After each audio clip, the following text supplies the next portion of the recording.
अगर महादेव डिवाइन्स कैसे हम सभी लोग बहुत बहुत स्वागत करती हूँ आज की कैंडल वैक्स रीडिंग में आप सभी लोगों का। कैंडल वैक्स रीडिंग के थ्रू आज हम चेक करेंगे आपके पार्टनर के जो लेट नाइट थॉट्स और फीलिंग्स हैं आपके लिए वो क्या है। ओके, बहुत स्पेशल रीडिंग होगी, एंड तक देखना। जितनी भी इनसाइट्स मुझे मिलेंगी ना, मैं सब आपको बताने वाली हूँ। ओके, और पैशन का कलर यूज करेंगे, red colour candle we are going to use passion passion passion. Okay, so अपने पार्टनर का चेहरा बहुत ही पैशनेटली याद कीजिए। सारी उन अच्छी बातों पे एनर्जी फोकस कीजिए जो आपके और उनके बीच में अच्छी अच्छी घटी हैं। ओके, आइए फ्लेम पे फोकस करते हैं। बहुत जरूरी है फ्लेम पे फोकस करना और राधा रानी श्री कृष्ण से प्रार्थना करना। तो चलिए छोटी सी प्रेयर बोलते हैं। श्री राधा रानी श्री कृष्ण, आप हम पे कृपा बनाए रखें रीडिंग के थ्रू आउट, और मेरे व्यूअर के पार्टनर की फीलिंग्स को पता करने में हमारी हेल्प करें। अपनी गाइडेंस, अपना आशीर्वाद भी इन्हें और इनके पार्टनर पे आप बरसाएं, ताकि सब कुछ रिश्ते में ठीक हो सके। आपसे सब कुछ चलता है, आप सबके हितैषी हैं, आप सबका ध्यान रखते हैं। प्लीज अपनी कृपा हम पर भी बरसाइए।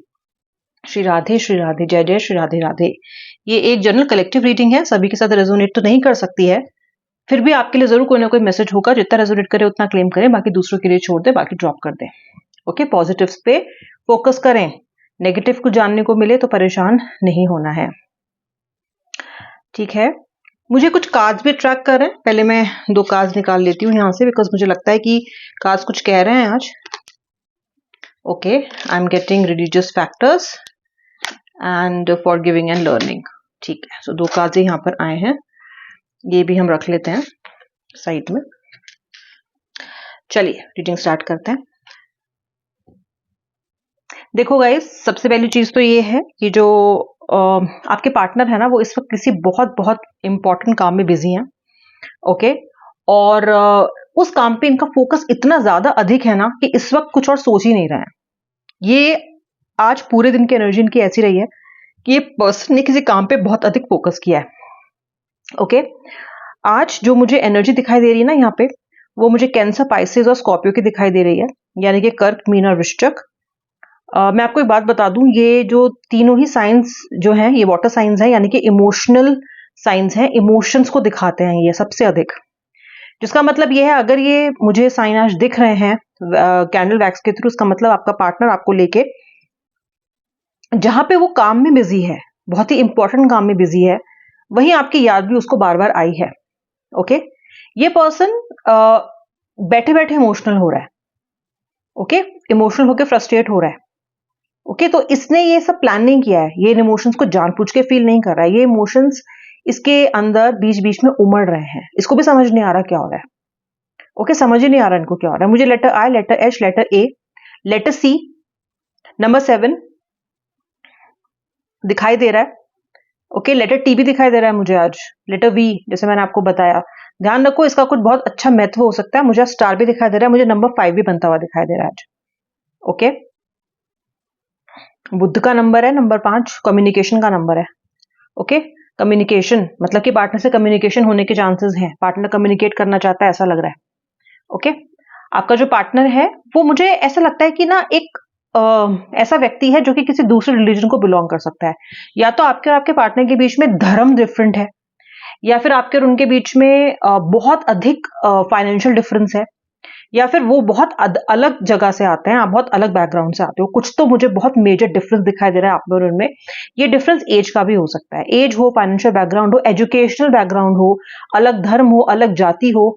और कहीं ना कहीं ये चीजें इसलिए दिख रही हैं क्योंकि चीजें मैटर करती हैं। एक तो होता है कि चलो अलग धर्म का है, अलग कास्ट का है, तो मैटर नहीं करता, ठीक है। लेकिन मुझे लगता है यहाँ पे जिन परिवारों से आप आते हैं, वहां ये सब चीजें मैटर करती है। बहुत सारे लोगों के लिए सिचुएशन हो सकती है।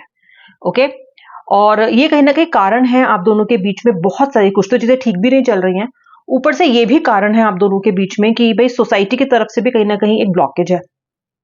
ओके, बहुत इन्फ्लुएंस भी हो जाते हैं आपके पार्टनर इजीली, क्योंकि उनको बार बार को समझाता रहता है कि ये इंसान तुम्हारी लाइफ में आएगा तो एडजस्ट कैसे करेगा, ये एडजस्ट कैसे करेगी, एडजस्ट कैसे करेगा, आप लोग इतने डिफरेंट हो तो कैसे हो पाएगा। कोई ना कोई पर्सन को कंटिन्यूअसली इन्फ्लुएंस भी करता रहता है। ओके, कि कैसे करेगा भाई मैनेज, कैसे करोगी दीदी मैनेज जब शादी हो जाएगी, ये इनको कोई ना कोई बार बार बोलता रहता है, ठीक है। और ये पर्सन भी बेवकूफ है, ये इन्फ्लुएंस होते रहते हैं। आपका पार्टनर मुझे बिग टाइम बेवकूफ लगता है, यार देखो बुरा मत मानना। बेवकूफ इसलिए कि प्यार तो किसी से पूछ के किया नहीं था इन्होंने। आपको मोहब्बत में जब इन्होंने प्रपोज किया, जब आपको ये इस रिश्ते में खींचते चले गए अपने साथ, तब तो उन्होंने किसी को नहीं पूछा। है ना? और अब जब आप आ गए हो इस रिलेशनशिप में, अब जब कुछ सब कुछ ठीक चल रहा है, तो अचानक इनका जो है ना आंखें खुल रही हैं। ठीक है, अब ये हर किसी की बात सुन रहा है। पर जब आपने तब नहीं सोचा, तब नहीं पूछा, तो आप काहे पूछ रहे हो? आप क्यों परेशान हो रहे हो? आप क्यों लोगों की बात सुन रहे हो? पर ये पर्सन सुन रहा है। पागल है ये इंसान, क्योंकि ये पर्सन कहीं ना कहीं बहुत जल्दी इन्फ्लुएंस हो जाता है। ठीक है, हो सकता है इस पर्सन ने जो इनको इन्फ्लुएंस कर रहा है उसने पहले ये कोशिश की ही ना हो, अभी नया नया उसने ऐसा करना शुरू हुआ हो तो वो इन्फ्लुएंस हो रहे हैं। ठीक है, ऐसा मुझे लगता है। दूसरी बात, देखो ये पर्सन ना शुरू से ना कुछ कुछ ऐसा ही था, यानी कि थोड़ा इग्नोर करने वाला, बहुत लाइटली लेने वाला चीजों को, आपकी भावनाओं की कदर नहीं करने वाला, कुछ ऐसा ही था। लेकिन आपने ना इसको बहुत लंबे समय तक तो बर्दाश्त किया। इसके इस बिहेवियर को भी आपने नॉर्मलाइज किया। देखो ध्यान रखो जो मैं बोल रही हूँ, नॉर्मलाइज करना, यानी कि आपने इनको ये दिखाया कि ठीक है मैं एडजस्ट कर लूंगी या कर लूंगा, कोई फर्क नहीं पड़ता। मोहब्बत में, प्यार में ये सब तो चलता है, इतनी टॉक्सिसिटी तो चलती है। कुछ आपने ऐसा करके सब कुछ सहन किया, सब कुछ कॉम्प्रोमाइज किया। इस पर्सन को ना आपने स्पॉइल किया। जैसे माँ बाप अपने बच्चों को बिगाड़ देते हैं ना, उनकी हर जिद पूरी कर करके, आपने कहीं ना कहीं इस पर्सन को स्पॉइल किया। आपको ब्लेम नहीं कर रही हूँ, आपकी गलती बता रही हूँ। इसलिए बता रही हूँ क्योंकि आपने लिटरली इस पर्सन के लिए इतना कुछ किया है ना कि ये पर्सन बिगड़ गया है। ठीक है, अब क्या है, अब जब आपने कहीं ना कहीं, अब देखो अब सिचुएशन क्या है, आप में से कुछ को शादी करनी है या फिर आप में से कुछ को कमिटमेंट चाहिए। अब ये पर्सन को तो ना कमिटमेंट देने की आदत है और अब तक आप एडजस्ट भी करते आए हो इस चीज से। अब जब आपकी डिमांड ये हो गई है कि मुझे कमिटमेंट दो, तो इस पर्सन का जो दिमाग है ना वो घूम गया, क्योंकि उसको लगा कि आप कैसे बोलने लग गए, अभी तक तो ठीक थे, अब क्या हो गया आपको? ओके, तो कहीं ना कहीं इस पर्सन को ना ये लगने लग गया आपके पार्टनर को कि इसमें कहां से चाबी भर गई, इसको कहां से इतना एटीट्यूड आ गया, कल तक तो नहीं था, कल तक तो मेरी हर बात मान रही थी, कल तक तो मेरी हर बात मान रहा था। तो इसलिए ये पर्सन कहीं ना कहीं आपको इस तरीके से ट्रीट कर रहा है, बैडली ट्रीट कर रहा है। ओके, और ये इनको लगता है कि जो जिम्मेदारी है आपकी वो आप खुद देखोगे, आपके इमोशंस को मैनेज करने की जिम्मेदारी आपकी है और आपको खुद देखना चाहिए, ये नहीं उस चीज में एफर्ट डालना चाहते हैं। ओके, जबकि जो कनेक्शन है इनका और आपका वो काफी पुराना है, काफी गहरा भी है। ऐसा नहीं है कि ये पर्सन प्यार नहीं करते या ये इमोशनल नहीं है आपको लेके, लेकिन इस पर्सन को इतनी खराब आदत पड़ चुकी है ना, क्योंकि हर बार एफर्ट आप ही लेते आए हो। जब ऐसा होता है रिलेशनशिप में कि एक तरफा ही पर्सन एफर्ट लेता आ रहा है ना, तो दूसरे की आदत खराब हो ही जाती है, ये एक फैक्ट है। ओके, तो अब जब आप जाग गए हो और आप एडजस्ट नहीं कर रहे हो और आप कह रहे हो कि नहीं यार मेरे को तो क्लैरिफिकेशन चाहिए, तो फिर इनमें अकड़ आ रही है कि हम क्लैरिफिकेशन क्यों दूं, आज तक तो मैं तुम्हें क्लैरिफिकेशन दिया नहीं, आप तुम्हें क्यों क्लैरिफिकेशन चाहिए भाई, अब क्या हो गया? तो कुछ इस तरह की एनर्जी मुझे दिखाई देती है। देखो यार, अगर ये बात सच है ना व्यूअर, तो मुझे बताना कमेंट सेक्शन में लिख के, क्योंकि कई बार ना हम ये गलती करते हैं, इसको बोलते हैं किसी को जरूरत से ज्यादा सिर पे चढ़ा लेना। ठीक है, अब जब वो पर्सन आपके सिर पे तक तो ताज पे बैठ गया है, ठीक है, जब उसने आपकी जो जायदाद है वो जब्त कर लिया है, ओके, अब आपको प्रॉब्लम हो रही है, क्योंकि अब सेल्फ रिस्पेक्ट की जो धज्जियां है ना आपके, वो उड़ चुकी हैं। लिटरली इस पर्सन ने ना बॉम्ब फिट किया, उड़ा दिया। ठीक है, धज्जियां लिटरली उसने उड़ाई हैं आपकी डिग्निटी की, आपकी इज्जत की। आपने काफी समय तक इसको, आपने वो ड्रॉ नहीं की लाइन, आपने वो बाउंड्री नहीं ड्रॉ की। ओके, क्यों नहीं ड्रॉ की? अब इसमें ये नहीं है कि आपको बेवकूफ हो, इसलिए नहीं की क्योंकि इतना अधिक प्रेम है ना आपको। जब आप किसी से सच्चा प्रेम करते हो ना, तो आप उसके लिए बेंड करते हो, बेंड करते हो, और आपने किया है। मतलब कि कहीं ना कहीं ट्रू लव से आपने, the cupid really struck you. Okay, ये जो क्यूपिड था ना, इसने दिल के आर पार जो तीर डाला, आपने सच में कमिटमेंट ले लिया कि यार मेरा काम, मेरा जो मोटिव है ना लाइफ का, वो उस पर्सन को खुश रखना है। लेकिन जब आप किसी को खुश रखते हो, जब किसी पर्सन के लिए आप कुछ करते हो, तो उस पर्सन की जिम्मेदारी भी बनती है कि वो आपको वापस उसको मैनिफोल्ड करके दे, मल्टीफोल्ड करके दे। अगर मुझे कोई खुशी दे रहा है तो मैं मेक श्योर करूंगी कि मैं उसको और डबल हैप्पी करूं। राइट, आपका पार्टनर वहां चूक गया। आपका पार्टनर आज सुबह से अपने कुछ इनएक्शंस के बारे में सोच रहा है, क्योंकि उसने गलती की, उसको पता है। ओके, पिछली कुछ बातों में ना आपके पार्टनर ने आपको इतना हर्ट किया है ना, पिछले कुछ आर्ग्यूमेंट्स में, पिछले कुछ डिस्कशन में ना, कि आज उसको ये रियलाइज हो रहा है कि यार मैंने बहुत ज्यादा कर दिया। उसको समझ आ रहा है कि यार मैंने कुछ ज्यादा ही हर्ट कर दिया। हो सकता है आपने उसके बारे में बात ही ना की हो, या आपने इनको घास ही ना डाली हो उसके बाद, क्योंकि आपका दिल इतने सारे टुकड़ों में टूट गया है ना कि उनको चुपते चुपते आपको महीनों लग जाएंगे, किसी किसी को तो सालों लग जाएंगे, इतना दिल उन्होंने बिल्कुल एकदम कचूमर कर दिया उसका। ठीक है, तो ये पर्सन को अभी लग रहा है कि यार ये क्या हुआ, ये तो बात ही नहीं कर रही, ये तो बात ही नहीं कर रहा। अभी क्या हो रहा है, मतलब कि मैंने ज्यादा बोल दिया, तो कहीं ना कहीं आपकी जो साइलेंस है ना, कहीं ना कहीं जो आपकी चुप्पी है ना, वो उनको हर्ट कर रही है। कई बार चुप्पी गुस्से से ज्यादा पावरफुल होती है, इस बात का ध्यान रखना आप। कई बार हम जब चुप हो जाते हैं ना, किसी बेइज्जती को सह के, सामने वाले को रियलाइज जल्दी होता है।